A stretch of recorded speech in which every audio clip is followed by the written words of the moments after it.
Tower. America అధ్యక్షుడు Trump ఈ రోజు అర్ధరాత్రి 2 గంటలకు ఏం ప్రకటన చేయబోతున్నారు? భారత్తో ఇన్ని రోజులు ఉన్న మైత్రి ఒక్కసారిగా ఎందుకు చెడగొట్టుకుంటున్నారు? ఇక భారత్ అమెరికా మధ్య కొన్ని దశాబ్దాలుగా ఉన్న స్నేహానికి ట్రంప్ తిలోదకం వదలనున్నారా? రెండు దేశాలు చాలా విషయాల్లో దగ్గరకు చేరాయి. పలు విషయాల్లో అమెరికా భారత్ పరస్పరం సహకారాన్ని కూడా అందించుకున్నాయి. అంతర్జాతీయ వేదికల్లో ఒకే వాణిని వినిపించాయి. భారత ప్రధాని నరేంద్ర మోదీని తన ఫ్రెండ్గా గొప్పలు చెప్పుకున్నారు డొనాల్డ్ ట్రంప్. అలాగే మోదీని పొగడ్తలతో ముంచెత్తారు. ఇటీవలి కాలంలో మోదీ ట్రంప్ స్నేహం 3 కారణాల వల్ల బెడిసికొట్టిందన్న వార్తలు వినిపిస్తున్నాయి. వాటిలో మొదటిది అమెరికా దిగుమతులపై భారత్ అత్యధిక సుంకాలు విధించడం, వాణిజ్య అడ్డంకులు సృష్టించడం. ఇలాంటి టైంలోనే రష్యా ఉక్రెయిన్ యుద్ధంలో భారత్ రష్యా వైపు ఉండడం, భారత సభ్యత్వం ఉన్న బ్రిక్స్ పై ట్రంప్నకు మొదటి నుంచి వ్యతిరేకత ఉండడం కీలక కారణాలుగా కనిపిస్తున్నాయి.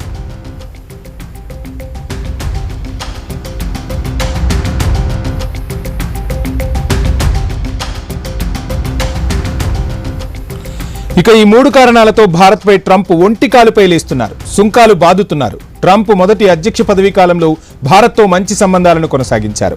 రెండోసారి ఎన్నికలకు ముందు హౌడీ మోదీ, నమస్తే ట్రంప్ వంటి కార్యక్రమాల్లో ప్రధాని మోదీ భాగస్వామ్యమయ్యారు. ఇరువురు ఒకరికొకరు బెస్ట్ ఫ్రెండ్స్ గా అభివర్ణించుకునేవారు. అయితే ట్రంప్ 2.0 పాలనలో భారత్కు వరుస షాకులు ఇస్తున్నారు. టారిఫ్లు విధించడం, భారత్ పాక్ యుద్ధాన్ని తానే ఆపానని ప్రకటించడం, రష్యాతో వాణిజ్యాన్ని కొనసాగించద్దని బెదిరించడం వంటి వాటికి పాల్పడుతున్నారు. దీనంతటికీ కూడా రష్యా భారత్ బంధమేనని చెప్పవచ్చు. ఇక ఇప్పటికే భారత్ దిగుమతులపై విధించిన 25% టారిఫ్లను ఈ నెల 1 నుంచి అమల్లోకి తెచ్చారు. రష్యా నుంచి భారత్ భారీగా చమురు కొనుగోలు చేయడమే అందుకు కారణమని చెప్పారు. డొనాల్డ్ ట్రంప్ తాజా చర్యలు వాషింగ్టన్, న్యూఢిల్లీ మధ్య స్నేహబంధాన్ని దెబ్బతీశాయని విశ్లేషకులు అంటున్నారు. ట్రంప్ టారిఫ్ వామ్ ఈ త్రైమాసికం చివరి వరకు కొనసాగితే భారత జీడీపీ వృద్ధిని దెబ్బతీసే అవకాశాలుంటుందని అభిప్రాయాలు వినిపిస్తున్నాయి. ఇలాంటి పరిస్థితుల్లో జాతీయ భద్రతా సలహాదారు అజిత్ దోవల్ రష్యా టూర్కు వెళ్తున్నారు. ఇది చర్చగా మారినా కేంద్రం మాత్రం గతంలోనే ఈ టూర్ ఖరారైందని అంటోంది. భారత్ రష్యా సంబంధాలపై ట్రంప్ చేసిన కీలక వ్యాఖ్యల టైంలో దోవల్ పర్యటన ప్రధానాంశంగా మారింది. మాస్కోతో రక్షణ, ఇంధన సంబంధాల బలోపేతమే ఈ టూర్ లక్ష్యంగా తెలుస్తోంది. S-400 క్షిపణి వ్యవస్థలు, రష్యాకు చెందిన Su-57 యుద్ధ విమానాల కొనుగోళ్లపై కూడా చర్చలు జరిగే అవకాశం ఉందంటున్నారు. మరోవైపు భారతదేశాన్ని దూరం చేసుకుంటే అమెరికాకే నష్టమంటున్నారు విశ్లేషకులు. ప్రపంచ దేశాల్లో అమెరికా భారత్ మధ్య సంబంధాలు చాలా కీలకమైనవి. ముఖ్యంగా భౌగోళిక, రాజకీయాలు, ఆర్థిక రంగాలలో రెండు దేశాల మధ్య సంబంధాలు ఉండాల్సిందేనంటున్నారు రిపబ్లికన్ నాయకురాలు నిక్కీ హేలీ. భారత్ను దూరం చేసుకోవడం వల్ల అమెరికాకు వ్యూహాత్మక, ఆర్థిక, రాజకీయంగా నష్టాలు వాటిల్లే అవకాశం ఉందని వ్యాఖ్యలు చేశారు నిక్కీ. ఇదే ఇప్పుడు కీలకంగా మారింది.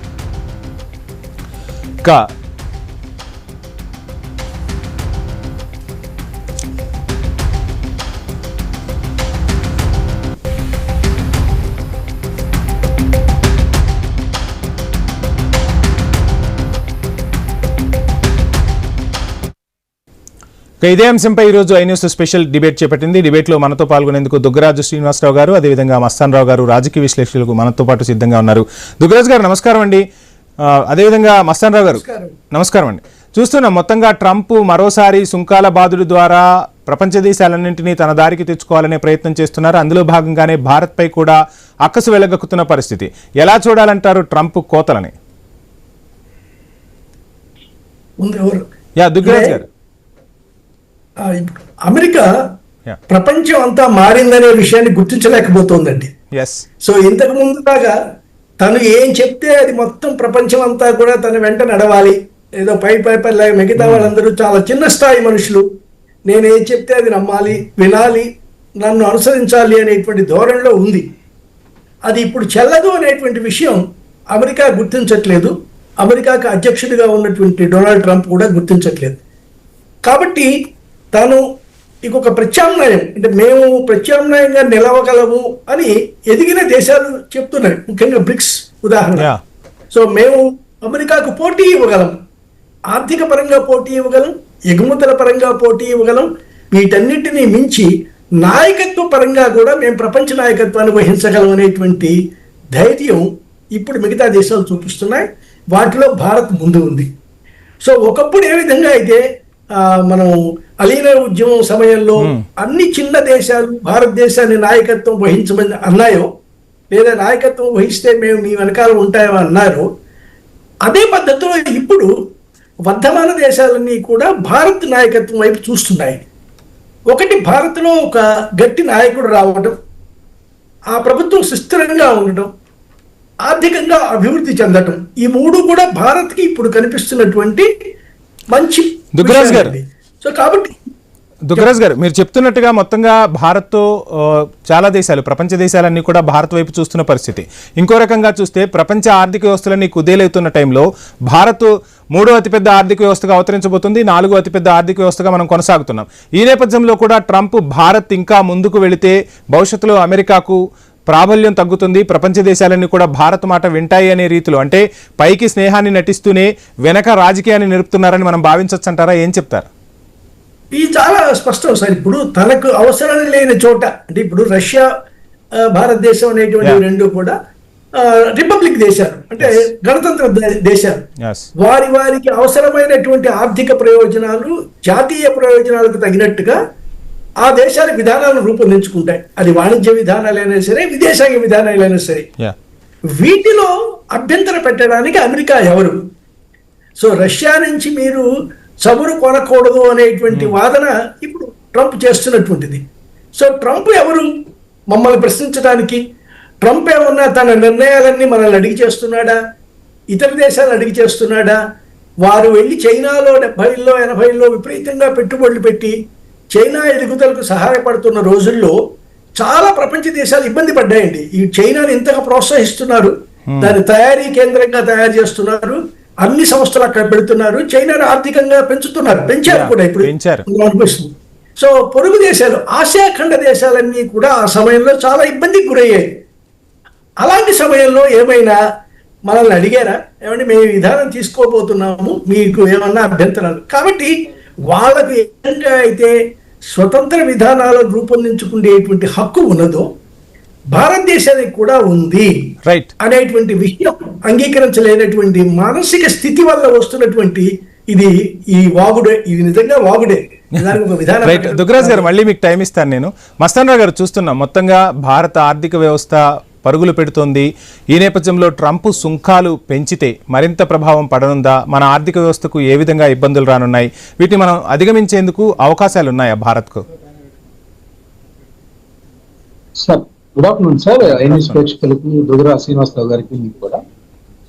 సార్, ట్రంప్ వ్యవహార శైలి రెండవసారి అధ్యక్షుడైనప్పటి నుంచి చూస్తే ఆయన ఒక అమెరికా లాంటి అగ్రరాజ్యానికి అధ్యక్షుడిగా పనిచేస్తున్నాడా, లేదా ఏదైనా చిల్లరగా వ్యవహరిస్తున్నాడా అన్నంతగా ఆయన చేష్టలు ఉంటున్నాయి.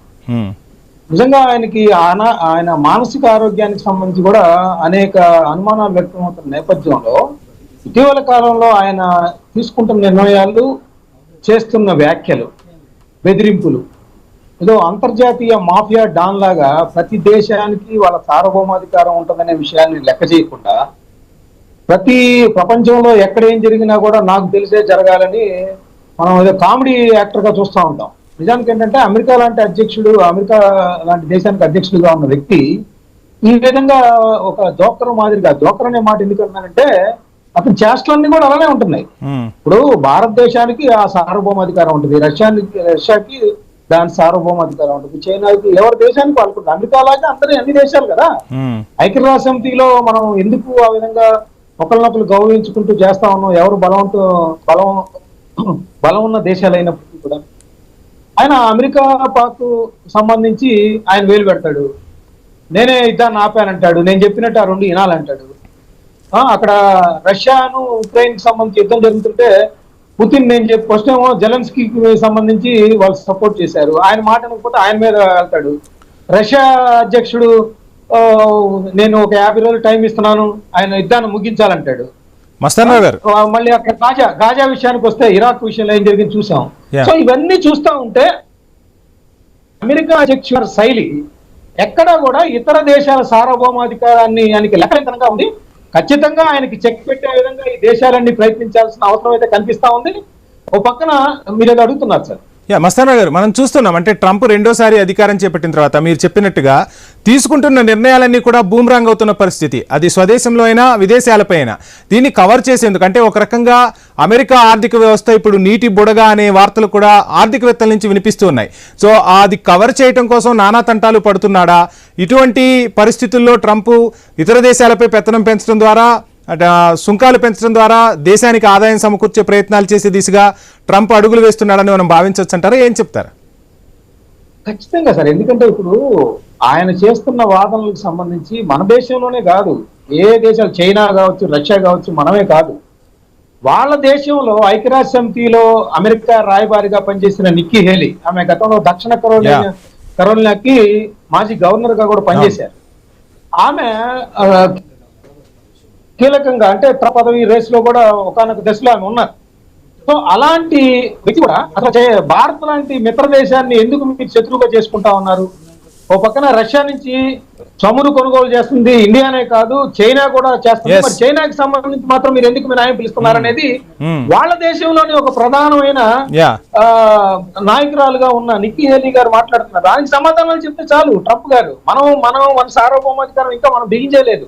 ఇప్పుడు అజిత్ దోవాల్ గారు రష్యా వెళ్తున్నారు, అవన్నీ కూడా మాట్లాడుతున్నారు. లేదా రష్యా నిన్న ట్రంప్ వ్యాఖ్యలకి కౌంటర్ ఇచ్చింది, మాకు సుప్రీమసీ ఉంటుంది, ఎవరెవరితో వ్యాపారాలు చేసుకోవాలి, నువ్వెవరో చెబుతానికి అని చెప్పేసి మన తెలుగు భాషలో చెప్పాలంటే నువ్వెవడవి, అసలు నువ్వెవడవి, ట్రంప్ అనేవాడు నువ్వెవడవి, మేము ఏ దేశాలతో వ్యాపారం చేసుకోవాలి, వాణిజ్యం చేసుకోవాలి, దానికి కండిషన్లు పెడతానికి నువ్వెవడవే అని చెప్పేసి రష్యా కౌంటర్ చేస్తుంది. ఇప్పుడు మనకు ఒకటి సార్, ఇక్కడ మనకు ఆసియా దేశాల్లో చూస్తే రష్యా అనేది మనకి అత్యంత మిత్రురాలుగా వస్తున్న దేశం, మిత్ర దేశంగా ఉంది. అలాంటి దేశంతో మనం ఎట్లాంటి సంబంధాలు మనకు సంబంధించిన అంశం. ఆయన ఎవరు వేసుకోవాలంటే వ్యాపారాలు తగ్గించుకుంటాం అవసరం అయితే. ఖచ్చితంగా భారతదేశం ట్రంప్ కి సరైన విధంగా జవాబు చెప్పాల్సిన సమయం అయితే ఇప్పుడు ఆసన్నమైందని నేను చెప్తాను. రైట్ సార్, మస్తాన్ గారు మళ్ళీ మీకు టైం ఇస్తాను. దుగ్గరాజ్ గారు, చూస్తున్నాం ఒకవైపు స్వదేశంలో విమర్శలు ఎదుర్కొంటున్నాడు. సో ఇవన్నీ పక్కన పెడితే నిజంగా ఇప్పుడు ట్రంప్ సుంకాలు విధిస్తే భారత ఆర్థిక వ్యవస్థకు వచ్చే పెద్ద ఇబ్బంది ఏంటి? ఒకవేళ ఇబ్బందులు వస్తే అధిగమించడానికి మనకు అవకాశాలు ఉన్నాయా? రష్యా మనకు ఈరోజు ట్రంప్ చెప్పడం కాదు, ఎప్పటి నుంచో మనకు రష్యా ఒక మిత్ర దేశంగా ఉంది, మనం చమురు కొనుగోలు చేస్తున్నాం. నిన్న ట్రంపే కీలక వ్యాఖ్యలు చేశారు, రష్యా నుంచి చమురు కొనుగోలు చేసుకుని భారత్ ఇతర దేశాలకు మరలా సేల్స్ చేస్తుంది, అలా చేయటం ఏంటి అని ప్రశ్నించారు. అసలు ఎందుకని భారత్పై ఇంత అక్కసు ఎందుకు ట్రంప్కు? ఎప్పుడూ లేని విధంగా ఇంత కుయుక్తులు పన్నాల్సిన అవసరం ఎందుకు వస్తుంది?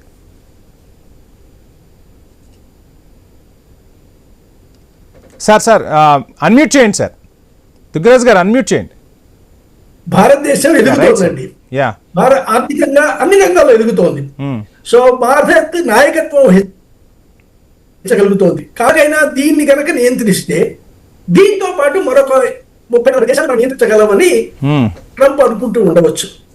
సో తనకి అంతర్గతంగా ఉన్న సమస్యలు ఏవైతే ఉన్నాయో, డొమెస్టిక్ కంపల్షన్స్ ఉంటాయి కొన్ని, అంటే స్వదేశాల్లో కొంతమందిని కొన్ని వర్గాలను మెప్పించాలన్నా ఏదైనా చేయాలన్నా కొన్ని పనులు చేయాలి.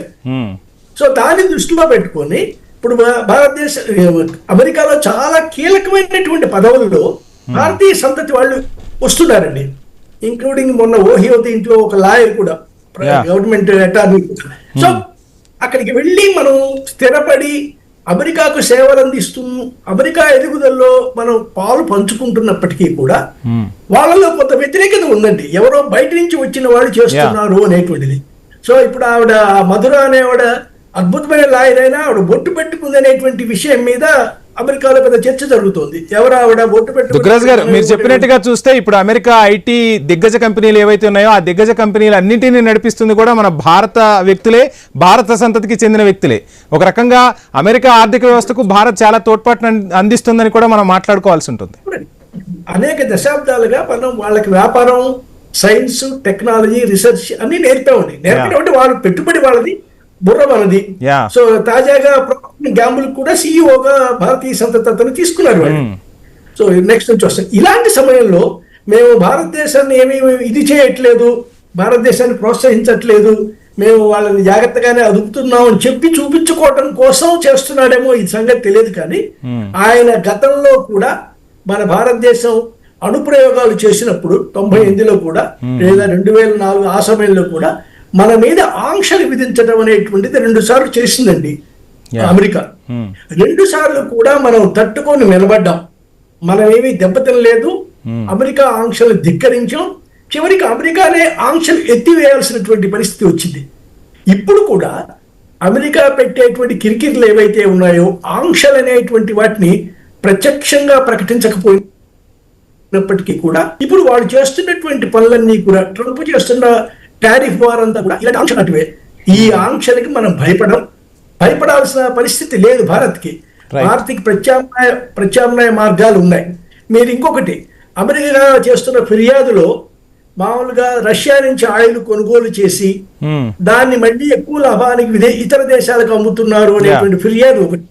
అయితే ఒక 3-4 ఏళ్ల క్రితం అమెరికాలో లూబ్రికెంట్స్ అవసరమైనప్పుడు, అంటే వాళ్ళకి కొరత వచ్చినప్పుడు లేదా షార్టేజ్ ఉన్నప్పుడు లూబ్రికెంట్స్ పెట్రోల్ నుంచి తీసేసి రిఫైన్ చేస్తుంటే వస్తాయి, అవి మాకు ఇవ్వమని రష్యా నుంచి వచ్చినటువంటి చమురు తీసుకొని మనం చేసినటువంటి లూబ్రికెంట్స్ ని అమెరికా కొనుగోలు చేసింది. సో అప్పటికి రష్యాతో మీ వ్యాపారం వద్దు, మీరు తెచ్చుకోవద్దు అని మాట్లాడుతూ కూడా వారికి అవసరమైన సందర్భంలో లేదా ఆర్థికంగా వారికి లాభం కలుగుతున్నటువంటి సమయంలో ఇలాంటి విషయం రష్యా దగ్గర నుంచి తీసుకొని మనం తెచ్చుకున్న చమురులోంచి 3 చమురులోంచి మనం తయారు చేసిన లూబ్రికెంట్స్ ని అమెరికా కొన్నది, తెప్పించుకుంది.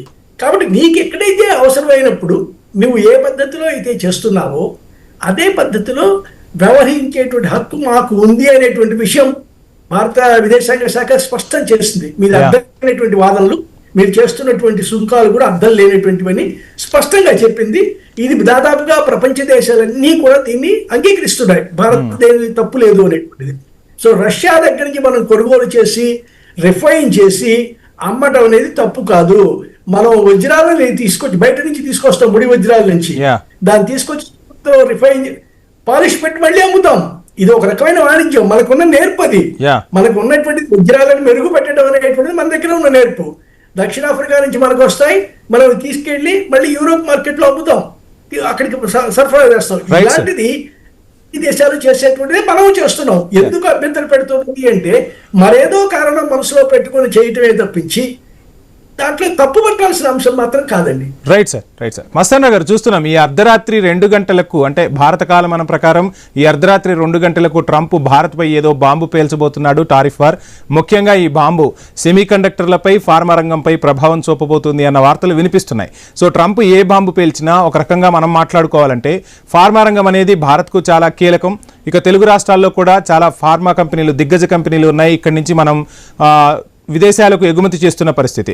నిజంగా ట్రంప్ పేల్చే బాంబు భారత ఫార్మా రంగంపై ప్రభావం చూపబోతుందా? భారత్కి ఏమైనా ఆల్టర్నేట్స్ ఉన్నాయంటారా? ఏం చెప్తారు? సార్, ఇప్పుడు ట్రంప్ హెచ్చరికలన్నీ చూస్తూ ఉంటే ఆయన ఎట్లా, ఏ రంగం మీద ఆయన యొక్క దృష్టి సారిస్తారు, ఎట్లా పేలుస్తారు బాంబు అనేది కూడా చూడాలి. ఎందుకంటే ఆయన మొన్నేమో విపరీతంగా అన్నాడు, 25% అన్నాడు.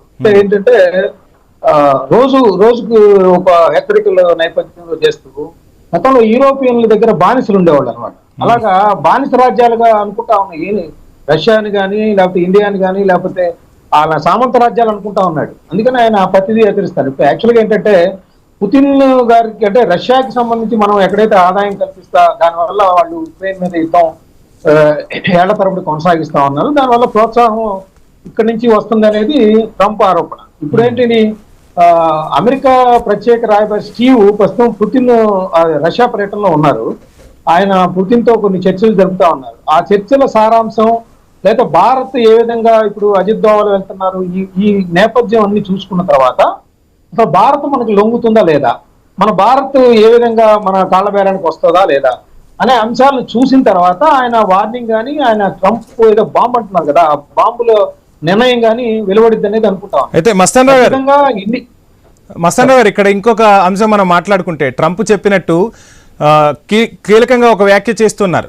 రష్యా యుద్ధం చేస్తుంది అంటే ఆ ఇంజన్కి ఇంధనం భారత్ నుంచి వస్తుంది, చమురు కొనుగోలు చేయడం ద్వారా వచ్చే ఇంధనంతో ఆ డబ్బులతో మొత్తంగా యుద్ధం చేస్తుంది, యుద్ధంలో రష్యా ముందుకు సాగుతుందని చెప్తున్న పరిస్థితికి నెటిజన్ల నుంచి విపరీతమైన కమెంట్లు వస్తున్నాయి. అసలు ప్రపంచంలో ఏ మూలన ఏ యుద్ధం జరిగినా అక్కడ అమెరికా ఆనవాళ్లు ఉంటాయి, ఆయుధ పరిశ్రమలు మీవి ఉన్నాయి, వాటన్నింటినీ బేస్ చేసుకుని అవి ఎలా పనిచేస్తున్నాయని చెప్పి యుద్ధాలు సృష్టించే చరిత్ర మీది అని చెప్పి నెటిజన్లు ట్రంప్ పైన, అమెరికా పైన దుమ్మెత్తిపోస్తున్న పరిస్థితి ఎలా చూడాలంటారు? సార్, ఇప్పుడు ట్రంప్ వ్యవహార శైలి మీద నెటిజన్లు నెట్ లో కానీ చూస్తా ఉంటే ఆయన మానసిక స్థితి మీద కానీ, ఆయన తీసుకుంటున్న నిర్ణయాలు కానీ అన్ని ఎగ్నిస్ట్ గానే ఉంటున్నాయి. మరి ఆయనకి ఆయన ప్రపంచం అంతా కూడా ఆయన చేతిలో ఉందనుకున్నప్పుడు ఈ విషయాలు ఏమి తెలియకుండా అవుతున్నాయా? ఆయనకు పెద్ద నెట్వర్క్ ఉంది, ఆయన వ్యాపారాలు కూడా చేస్తూ ఉంటాడు. కానీ ఏంటంటే అమెరికా ఫస్ట్ అనే నినాదం ఇచ్చాడు గతంలో మన ఎన్నికలకు వెళ్ళాడు. సో అమెరికా ఫస్ట్ అనే నినాదాన్ని నిజం చేయడానికి ఇట్లాంటి చేస్తున్నాడు అనేది కూడా పాయింట్. అయితే ఇవి ఇప్పుడే కాదండి, ఇప్పుడు ఆయన ఏమంటాడు, భారత్ లో కంపెనీలు పెట్టద్దంటాడు, భారత్ లో వాళ్ళని రిక్రూట్ చేసుకోవద్దంటాడు, యాపిల్ ఐఫోన్లు భారత్ లో ఉత్పత్తి చేయకూడదు అంటాడు. భారత్ కి సంబంధించి పాకిస్తాన్ కి ప్రోత్సహించే విధంగా అనేక నిర్ణయాలు ప్రకటన చేస్తూ ఉంటాడు. అంటే ఇప్పుడు ఆయన భారత్ అనేది ఒక శక్తివంతమైన దేశంగా ఎదుగుతుందని భయమా, లేదా పాకిస్తాన్ కి ఏమన్నా హామీలు ఇచ్చాడు? ఆయన ఆసిఫ్ తో కూడా సమావేశాలు అయి ఉన్నాడు, లేదా భారత్ నేను కంట్రోల్లోకి తెచ్చుకోవాలనే ఒక అగ్రరాజ్య వైఖరి, ఆధిపత్య వైఖరి, వీటన్నిటిని కూడా మనం కూలంకషంగా పరిశీలించాల్సిన అవసరం ఉంది. భారత విదేశాంగ విధానం అమెరికాకు సంబంధించి పునఃసమీక్షించుకోవాల్సిన సమయం అయితే ఆసన్నమైందని చెప్తా. ఎందుకంటే పదే ప్రతిరోజు బెదిరిస్తా ఉంటే బెదిరిపోవడానికి మనమేమి 150 కోట్ల మంది దగ్గర భారతదేశ జనాభా అంతా కూడా భారతదేశం వెన్నుముకగా ఉన్నారు. వీళ్ళందరూ కూడా అమెరికాకి జవాబు చెప్పడానికి, అమెరికా అధ్యక్షుడి వైఖరిని ఎండగట్టడానికి కూడా రెడీగా ఉన్నారు. ఆయన మీద ఎటువంటి మన వైఖరి తీసుకున్నా కూడా భారతీయులంతా కూడా అండగా ఉంటారనే విషయాన్ని గుర్తుంచుకొని మన దేశ ఎవరైతే నాయకత్వం ఇస్తున్నారో వాళ్ళు ముందుకు వెళ్తారనేది ప్రజలందరూ కూడా ఆశిస్తున్నారని చెప్తారు. Right sir. సో దిగ్రాజ్ గారు, ఫైనల్ గా చూస్తున్నాం అమెరికాలోని కొన్ని బ్యాంకులపై కూడా ఆంక్షలు విధించే దిశగా ఈ రోజు అర్ధరాత్రి ట్రంప్ నిర్ణయాలు తీసుకోబోతున్నారు. ఇక ఫెడరల్ బ్యాంకులకు సంబంధించి ఒక కీలక నిర్ణయం వెలువడబోతుంది. భారత్ కాలబేరానికి రావాలి, భారత్ అంతేంటో చూస్తానంటూ కూడా ట్రంప్ చెప్తున్న పరిస్థితి. రష్యాతో స్నేహాన్ని వదులుకొని భారత్ మా వైపే వస్తుంది, మేము టారిఫ్లు విధిస్తే అని కలలు కంటున్న ట్రంప్కు ఈ అర్ధరాత్రి తను పేల్చే బాంబు ఒక పీడకలగా మారుతుందని ఆశించవచ్చా? ఏం చెప్తారు? ట్రంప్ తీసుకుంటే నిర్ణయాలన్నీ కూడా అంతిమంగా అమెరికాకే నష్టం కలిగిస్తాయండి. సో అమెరికా పెద్ద వాణిజ్య దేశం, ఉత్పత్తి దేశం. సో దానికి కూడా వ్యాపార సంబంధాలు అన్ని దేశాలతో ఉన్నప్పుడే అమెరికా కూడా ఎదుగుతుంది లేదా ఆర్థికంగా ముందుకెళ్తుంది. సో ఒక పెద్ద మార్కెట్ కలిగిన భారతదేశంతో పెట్టుకుంటే మన ఉత్పత్తి కేంద్రం కాకపోవచ్చు, కానీ పెద్ద మార్కెట్ మంది. సో అమెరికా ఉత్పత్తుల్ని బాగా అమ్ముకోవడానికి అవసరమైనటువంటి మార్కెట్ మన దగ్గర ఉంది. సో మనం ఇప్పుడు మొన్న నరేంద్ర మోడీ గారు పిలుపులు ఇచ్చినట్టుగా మనం ఏదైనా ఇక్కడి నుంచి ఒక వస్తువు కొనేటప్పుడు దాని మీద ఎక్కడ తయారైంది అనే విషయం చూసి కొనండి అన్నాడు ఆయన. అంటే ఇక్కడ నుంచి మనం అమెరికాలో తయారైనటువంటివి, చైనాలో తయారైనటువంటివి కొనకుండా కనుక ఉంటే మన మార్కెటే మనకు శక్తి అండి, మన మార్కెటే మన బలం. సో మన మార్కెట్ ని మనం జాగ్రత్తగా చేసుకొని స్వాభిమానంతో కనుక ఉండగలిగితే అమెరికానే దెబ్బతింటుంది. అమెరికాకే అవసరాలు ఎక్కువ ఉన్నాయండి, అమెరికాకే మ్యాన్ పవర్ కావాలి. నిజానికి అమెరికాకి మ్యాన్ పవర్ అంతా, మేధో సంపత్తి అంతా ఇస్తున్నది మనం. సో మనతో పెట్టుకున్నందువల్ల అమెరికానే దెబ్బతింటుంది అనేటువంటి విషయం చాలా మంది విశ్లేషకులు, మేధావులు, సైంటిస్టులు చెప్తున్నారు. నువ్వు H1B వీసా లేకపోతే అమెరికా లేదు అని నిన్న ఎక్కడో చోట చూసాం.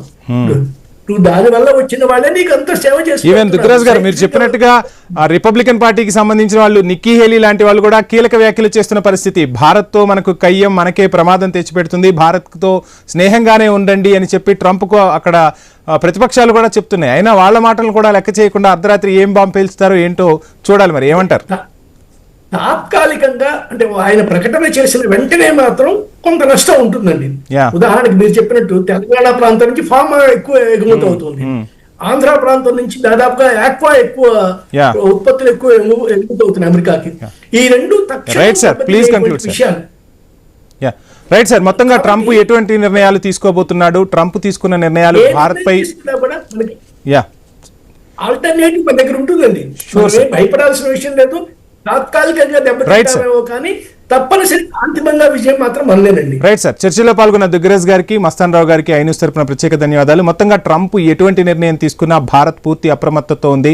అజిత్ దోవల్ రష్యా పర్యటన ముందే ఖరారైనప్పటికీ రష్యాతో మాత్రం భారత్ స్నేహాన్ని వదులుకునే పరిస్థితి అయితే ఉండదు. చమురు కొనుగోళ్లకు సంబంధించి కానీ, విదేశాలలో భారతదేశానికి సంబంధించిన ఎగుమతులు దిగుమతులకు సంబంధించి భారత దౌత్య విధానం, భారత విదేశాంగ విధానం చాలా స్పష్టంగా సూటిగా ఉంటుంది అనేది ప్రపంచ దేశాలన్నిటికీ కూడా తెలుసు. ట్రంప్ ఎటువంటి బాంబు పేల్చినా భారత ఆర్థిక వ్యవస్థకు అది ఒక చిన్న గాయమే, కానీ ఆ గాయాన్ని క్యూర్ చేసుకుని పరుగులు పెట్టే దిశగానే భారత్ ముందుకు వెళ్తుందని మనము ఆశిద్దాం. ఇది వాటి స్పెషల్ డ్రైవ్. చూస్తూనే ఉండండి ఐ న్యూస్.